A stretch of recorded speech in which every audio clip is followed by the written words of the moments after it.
journaliste, producteur et consultant en intelligence stratégique. Il va nous parler de la nouvelle dynamique continentale. Bonsoir à tous. Merci de m'avoir invité. Afrique. J'ai entendu avec beaucoup d'intérêt tout ce qui a été dit ici. Et le principe que je m'applique face à toute situation en général, c'est de toujours interroger le passé pour comprendre le présent et envisager l'avenir. On parle aujourd'hui de cette dynamique continentale que pourrait susciter la création d'un État comme celui de l'AES. J'ai envie de répondre tout de suite oui, et puis de développer par la suite. Pourquoi oui? Parce que nous sommes face à un remake de l'histoire, en réalité. Il me souvient qu'il y a eu cet empire, en fait, ces États regroupés, Sénégal, Mali et Haute-Volta à l'époque, donc au Burkina Faso actuel, au sorti des indépendances, sous la houlette des gens comme Mamadou Dia, Modibo Keïta. Et ça dénotait déjà de quelque chose à l'époque, cette réalité qui veut que, en mutualisant, on peut aller plus vite, parce qu'on mutualise les ressources, on mutualise les infrastructures, et bien qu'à l'époque cette fédération n'ait pas prospéré longuement, parce qu'elle a été abattue en plein vol par des intérêts géopolitiques qui étaient divergents, force est de remarquer que plus de 50 ans plus tard, à peu près, nous revenons vers un schéma similaire, cette fois sous la férule du Mali, du Niger et du Burkina Faso. Je voudrais d'abord, pour ceux qui aiment les chiffres, et encore plus leur dynamique, leur symbolique, pardon, souligner que l'AES, c'est 3 pays qui se sont détachés de la CEDEAO, donc des 15 pays de la CEDEAO, qui est un bloc de 5 millions de kilomètres carrés. Ces 3 pays, à eux seuls, font 2,5 millions de kilomètres carrés. Donc 3 pays, 70 millions d'habitants, 2,5 millions de kilomètres carrés sur un ensemble de 5 millions à peu près, pour 210 millions de population. Alors, pourquoi j'évoque ces chiffres? C'est très important. C'est pour dire que si on peut noter que sur 15 pays, il n'y a que 3 qui se sont détachés, il faut regarder le poids démographique de ces 3 pays. Qu'est-ce qui pèse? Le choix aussi en termes de superficie. Qu'est-ce qui me fait dire que on va vers une dynamique continentale? Ben, c'est parce que j'interroge la causalité profonde de la situation que nous vivons aujourd'hui. Pourquoi ces États arrivent au stade où ils veulent se détacher, ils veulent construire une autre dynamique? Eh bien, c'est parce qu'il y a des problèmes qu'on n'a pas su aborder avec de la franchise, parce qu'on va revenir sur la relation avec la France et ses anciennes colonies, puisque aujourd'hui, ce que nous observons, c'est principalement dans les anciennes colonies françaises. On observe qu'au sortir de la colonisation, des indépendances, il y a une volonté de partir tout en restant, en inventant une nouvelle élite africaine qui était au service d'agendas pas forcément au profit de leur pays. Sauf qu'à l'époque où c'était fait, on était sur des rapports démographiques qui étaient des rapports qui ne sont pas ceux d'aujourd'hui. Un pays comme le Cameroun, par exemple, à l'époque, avait à peine 3-4 millions d'habitants. Aujourd'hui, c'est 30 millions d'habitants. La politique, c'était, OK, on va vous laisser vous enrichir, vous et vos familles, mais surtout, rien ne bouge en termes de solutions de développement. Mais est-ce qu'on peut continuer à avoir aujourd'hui comme politique ces choses qui ont été implémentées il y a plus de 50 ans, 60 ans en arrière, face à la pression démographique que vivent les pays aujourd'hui? Moi, je voudrais qu'on parle des chiffres à nouveau. Récemment, je regardais un article dans un journal qui annonçait des taux de chômage de l'ordre de 70% dans des pays, même comme la Côte d'Ivoire, qui réalise pourtant des croissances à 2 chiffres. Et donc, ça pose un problème. Comment un pays qui a une croissance de 10% a ses concitoyens qui se retrouvent à Ceuta, à Melilla, sur les routes de l'exil clandestine, l'immigration clandestine. Et donc, on arrive très vite à cette conclusion que nous avons des économies qui sont extraverties. La plupart de cette croissance est réalisée par des multinationales qui, une fois qu'elles ont réalisé cette croissance, rapatrient les profits vers leur pays d'origine. Donc il y a rupture de création de la chaîne de valeur. Et la conséquence, c'est que, puisque c'est pas Mamadou qui est un opérateur économique local qui a réalisé cette croissance, et donc face aux nouveaux profits peut vouloir réinvestir dans d'autres activités, donc on a une continuité de la chaîne de valeur, eh bien les capitaux s'en vont et les problèmes demeurent. Donc il faut bien comprendre quelle est la problématique qui amène aujourd'hui les Africains à cette situation, à la situation aujourd'hui où c'est la détestation, hein. Il faut pas mâcher les mots, parce que le problème que nous avons, notamment avec l'ancienne puissance tutélaire, c'est que les différents acteurs qui se sont assis autour de la table pour interagir des deux côtés, pour penser cette coopération, n'ont jamais été sincères. Ils ont passé le temps à se dire des belles paroles, des choses qui les arrangent, mais des choses qui ne reflétaient pas des réalités. Ces réalités, aujourd'hui, elles rejaillissent sous la férule de nouveaux leaders politiques que personne ne connaissait. Observez qu'au Mali, au Burkina Faso, comme au Niger, nous avons quoi en guise de leadership actuel? On a des gens qui étaient des parfaits inconnus avant. On a une rupture de tous les apparatchiks qui se sont succédés au pouvoir depuis les années d'indépendance jusqu'à aujourd'hui. Quand on pousse même le bouchon un peu plus loin, dans une démocratie comme le Sénégal, on vient de voir élus à la tête du Sénégal des gens qui sortent des schémas classiques, habituels.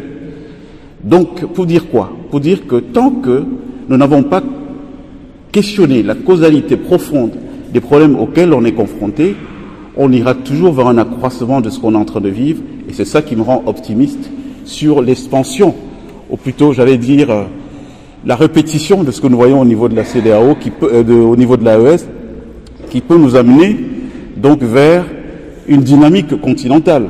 De toutes les façons, ça n'a jamais fait illusion. On a toujours su que du jour au lendemain, on n'aura pas un État fédéral qui va se construire avec les 54 pays africains.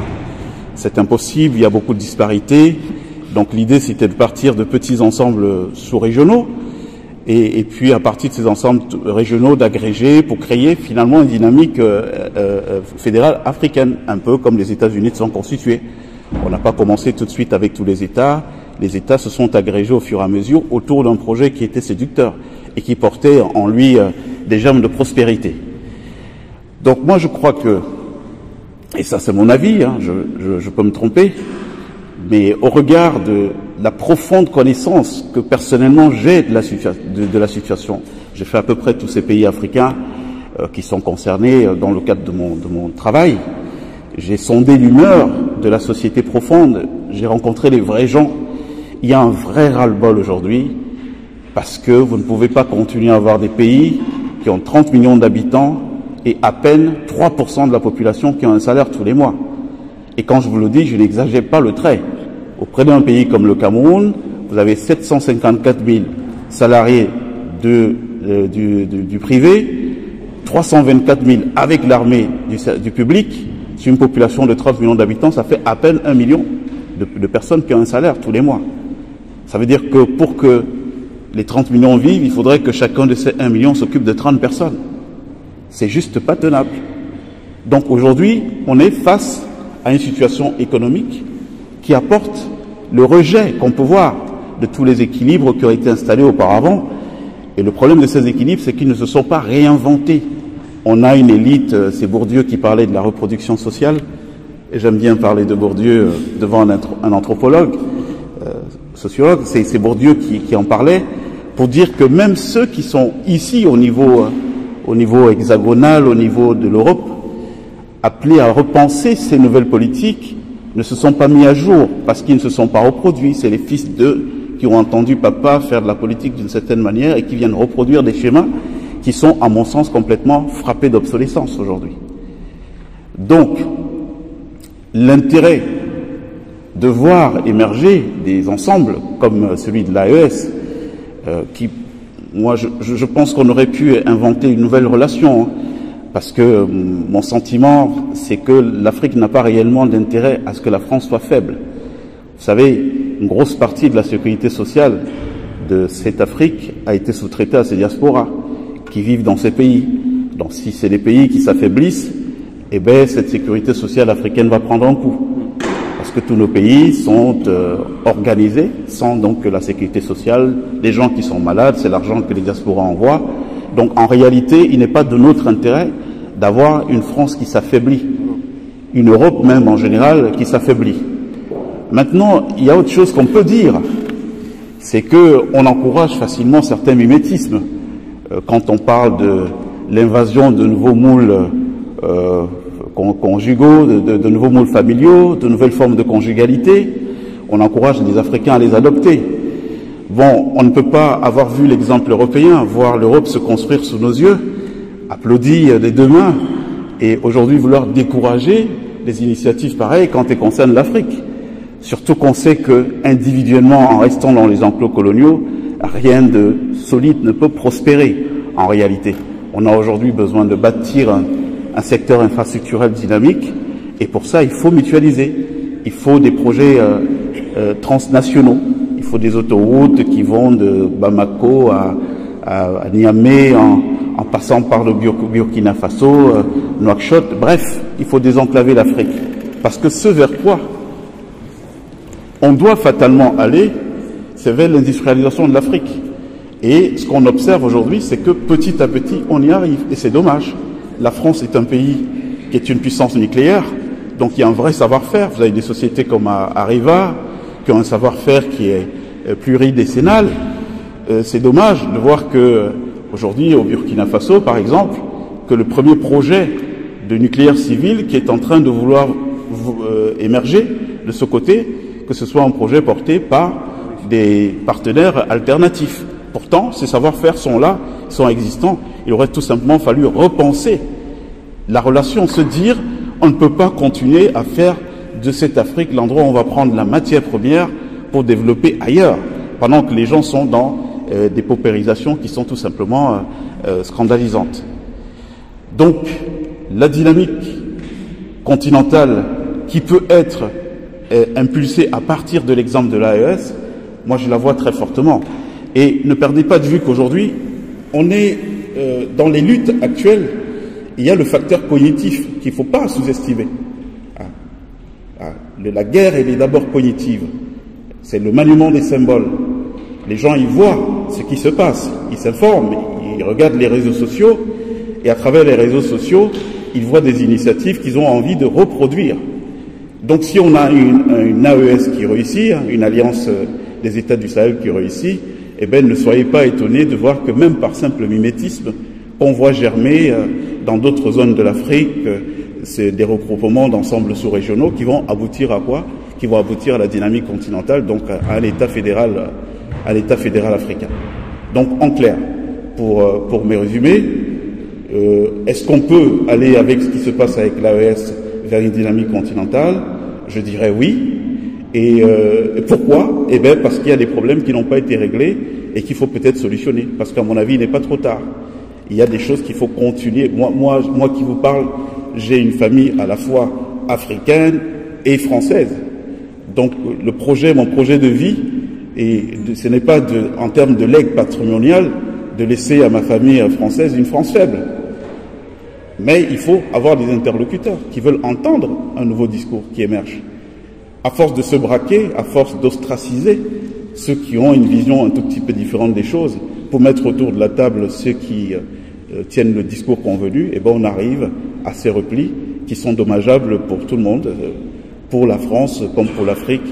Et je pense que c'est dommage parce que on va vers quelque chose qui va être de l'ordre du drame. Parce que vous ne vous rendez peut-être pas compte, mais il y a de vraies pertes de marché pour les pays européens aujourd'hui en Afrique. Pourquoi? Parce qu'on a fait croire pendant de nombreuses années aux gens qu'on ne peut pas faire telle chose. Moi, je suis allé au Congo-Brazzaville, je me retrouve à Maluku, dans le Mayom, pardon, et on me dit, cette route, pendant des années, pendant 40 ans, cette route, il fallait faire 3 jours pour relier Pointe-Noire à Dolisie. Et pourquoi? Eh bien parce que le partenaire principal, le colonisateur, a fait croire qu'il n'y avait pas possibilité de faire une route il n'y avait pas possibilité de faire une route sur cette falaise-là, et les Chinois viennent 40 ans plus tard, leur disent, mais non, on peut le faire, hein. D'ailleurs, vous n'avez aucun argent à sortir, nous allons juste prendre tout ce qu'on va trouver comme ressources naturelles dans le pourtour à 100 mètres de la route, et puis et ils ont sorti la route. On est passé de 3 jours à 2 heures de route qui relie le principal poumon agricole du Congo, donc d'Olizy, au port de Pointe-Noire. C'est pour vous dire que, en l'absence, tant qu'on continuera à penser, à rester dans cette géopolitique qui a été pensée aux sorties des indépendances, qui a fait de l'Afrique l'endroit où on va chercher de la matière première pour développer ailleurs pendant que les gens souffrent de l'autre côté, eh bien, on va fatalement vers la dynamique continentale, hein, qui verra l'essor d'un État fédéral africain. Voilà, je vous remercie beaucoup.